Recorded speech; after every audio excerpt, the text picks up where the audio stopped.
अस्सलाम वालेकुम, आप सब कैसे हैं? मैं उम्मीद करता हूँ सब खैरियत से होंगे, ठीक ठाक होंगे और अल्हम्दुलिल्लाह फिट फाट होंगे। तो आज की वीडियो में ना कोई हम फनी कुछ करेंगे ना कॉमेडी।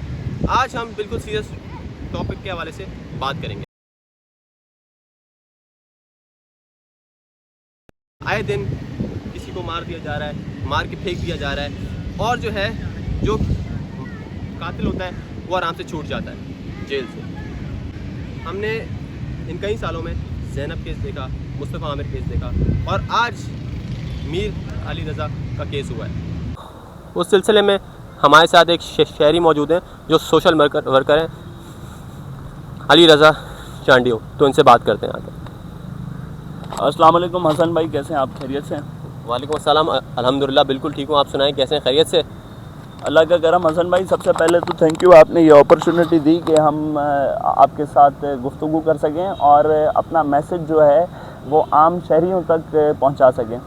देखें, सबसे पहले जब भी हम ऐसे मीर रज़ा इंसिडेंट देखते हैं या मुस्तफ़ा आमिर देखते हैं या हम और मुख्तलिफ़ किस्म के जो कत्ल के मामलात देखते हैं या जुल्म और जबर के हादसात जब हम अपने मुल्क के अंदर देखते हैं, तो हमें सबसे पहले गौर व फिक्र करना चाहिए। हमें सिर्फ ट्रेंड फॉलो नहीं करना चाहिए कि बिहाइंड द सीन क्या है, रूट कॉज क्या है, कि अगर कोई मर्डर हो रहा है तो उसके पीछे का माइंडसेट क्या है। हमें सबसे पहले ये समझना पड़ेगा कि ये जो माइंडसेट है ये कहाँ से आता है। देखिए, माइंडसेट को परवान चढ़ाने के लिए सबसे पहले जो हमारे मुल्क में कानून का निज़ाम है वो पूरे तरीके से मफलूज हो चुका है। हमारे मुल्क में कानून का निज़ाम किसी को इंसाफ देने के लायक नहीं बचा।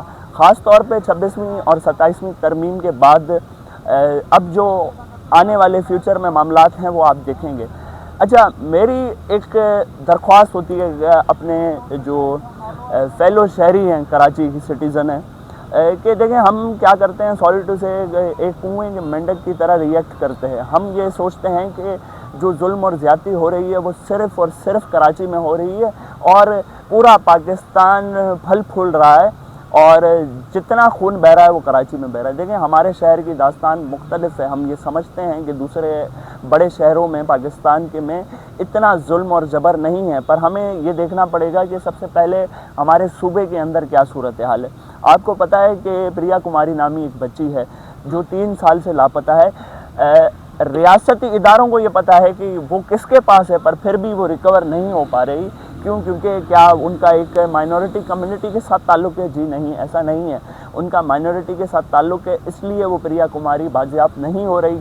क्योंकि रिसेंटली मीर रज़ा से पहले आपने डॉक्टर आकाश का केस देखा होगा कि डॉक्टर आकाश को बैंक रॉबरी में कत्ल कर दिया गया। तो डॉक्टर आकाश का जो ताल्लुक़ था वो भी माइनॉरिटी कम्युनिटी से था, पर उनको फौरी तौर पे इंसाफ मिल गया। उनके जो मुजरिम थे वो फौरी तौर पे गिरफ़्तार हुए और अभी जो भी मामलात हैं उनको इंसाफ की एक उम्मीद मिल गई एटलीस्ट। अब हमें ये देखना पड़ेगा कि ये जो माइंडसेट है ये उसका मसला है। देखें, प्रिया कुमारी हो, मीर रज़ा हो, आपकी मुस्तफ़ा आमिर हो, आपकी जो नताशा थी जिसने शारा फैसल पे एक बच्ची के ऊपर गाड़ी चढ़ा दी, तो हमें इस माइंडसेट को देखना पड़ेगा। अगर पाकिस्तान में आपके पास पैसा, पावर, इन्फ्लुएंस है, अगर आप पाकिस्तान के कानून को मैनिपुलेट करना जानते हैं, तो आप पाकिस्तान में आपको खुली छूट है, आपका जो दिल करे आप करें। अगर आप एक मुहज़्ज़ब शहरी हैं, पढ़े लिखे शहरी हैं, आप हक हलाल के पैसे कमाते हैं, आप अपना कोई रोज़गार करते हैं, तो ये आपका सबसे बड़ा जुर्म है कि आप पाकिस्तान में रहते हैं। क्योंकि पाकिस्तान में आप इज़्ज़त और शराफत की ज़िंदगी गुजार ही नहीं सकते। मौला अली का एक कौल है कि कुफर का निज़ाम चल सकता है पर जुल्म का निज़ाम नहीं चल सकता। हमें ये समझना पड़ेगा कि हम इस निज़ाम के अंदर कितना जुल्म कर रहे हैं, अपने लोगों के ऊपर कितना जुल्म कर रहे हैं। हमें इस चीज़ को सोचना पड़ेगा, इसके ऊपर गौर व फिक्र करनी पड़ेगी। हम मीर रज़ा के लिए आज गुलिस्तानी जौहर के किसी पार्क में बैठे हुए हैं, हमें ऐसे ही हर उस शख्स के लिए निकलना पड़ेगा जिसके ऊपर जुल्म हो रहा है। जब तक हम जालिमों के खिलाफ आवाज़ नहीं उठाएंगे तो कौन उठाएगा? आप नहीं उठाएंगे تو کل کو میں بھی نہیں اٹھاؤں گا، کیونکہ مجھے پتا ہے کہ بھائی حسن بھائی نے آواز نہیں اٹھانی میرے لیے. ہم بے حس ہو چکے ہیں، ہمارے اندر کی جو انسانیت ہے وہ مکمل طور پہ مر چکی ہے. ہم اب کسی بھی انسانیت کے زمرے میں ایز اے معاشرہ نہیں آتے، کیونکہ ہمیں فرق ہی نہیں پڑتا کون مر رہا ہے، کون کٹ رہا ہے، کون پٹ رہا ہے. ہمیں کوئی مسئلہ نہیں ہے، ہمیں نان نفقے میں پورا رکھا ہوا ہے، ہمیں بریڈ اینڈ بٹر میں پورا رکھا ہوا ہے کہ ہمیں صبح بائک اسٹارٹ کرنی ہے، اپنے روزگار سے جانا ہے، 4 پیسے اگر ڈمپر نہیں چڑھا رہا، کوئی ڈکیتی نہیں کر رہا، کوئی مغرور باپ کی اولاد گاڑی نہیں چڑھا رہی، اگر آپ واپس آ گئے تو آپ لوگوں کو صرف اتنا کرنا ہے کہ اپنے بیوی بچے پال لیں. ابھی ہمیں سمجھنا پڑے گا کہ یہ جو انصاف کا نظام ہے یہ مضبوط کیسے ہوگا. یہ انصاف کا نظام ایسے مضبوط ہوگا کہ ہمیں سب سے پہلے اس کے اوپر عمل درآمد کرنا پڑے گا، ہمیں اس کے اوپر امید رکھنی پڑے گی. آپ کو اور مجھے پاکستان کے قانون کو فالو کرنا پڑے گا اور ہمیں ادھر سے انصاف کی توقع رکھنی پڑے گی.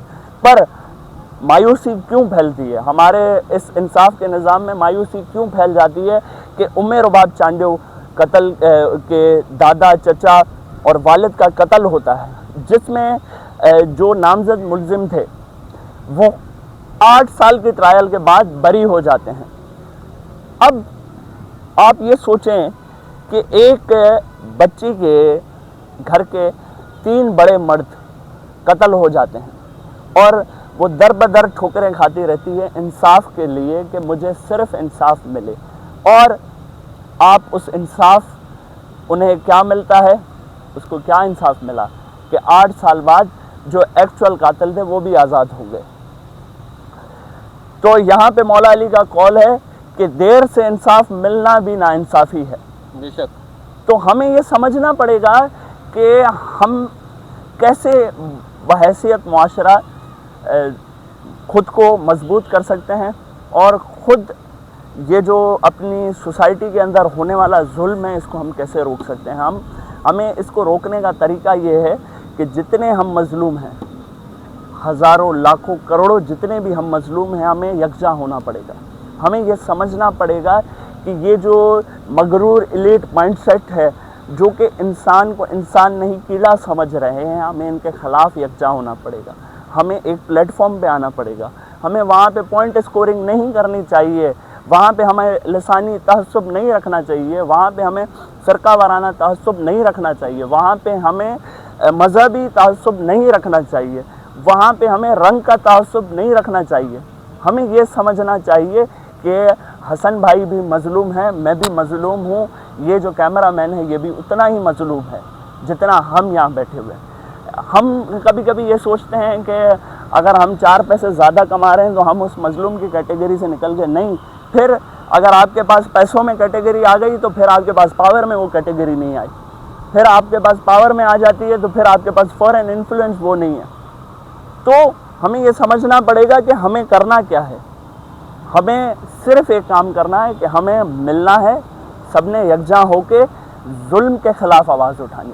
جب ہم ہر ہمارے شہر میں ہونے والے میر رضا کے لیے نکلیں گے تب یہ ہمارے اوپر ظلم ہونا بند ہوگا. کیونکہ جو قاتل ہے، جو مغرور ہے، جو ظالم ہے، اس کو یہ سمجھ میں آ جائے گا کہ یہ جو کیڑے مکوڑے تھے، سو کالڈ کاکروچز جو تھے، یہ بیدار ہو چکے ہیں، یہ سمجھ چکے ہیں کہ اب ہم تم لوگوں سے انصاف تمہارے گریبان پکڑ کے لیں گے اور تمہیں کسی بھی اپنے بچے کے ساتھ زیادتی کرنے نہیں دیں گے. تو حسن بھائی بہت شکریہ، آپ لوگوں نے ٹائم دیا. امید کرتا ہوں کہ آپ کو ہماری اس کنورسیشن میں سے کچھ دوستوں نے سنا ہوگا، کچھ سیکھا ہوگا.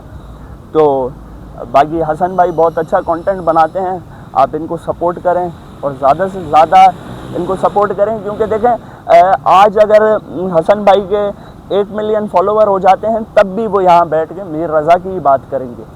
وہ یہ نہیں کریں گے کہ وہ کسی، اب چھوڑیں اس بات طرف نہیں جاتے. بہت شکریہ، تھینک یو. تو ملتے ہیں نیکسٹ ویڈیو میں. اپنا خیال رکھیے گا اور جہاں بھی ظلم ہو رہا ہے تو اس کے خلاف آواز لازمی اٹھائیے گا.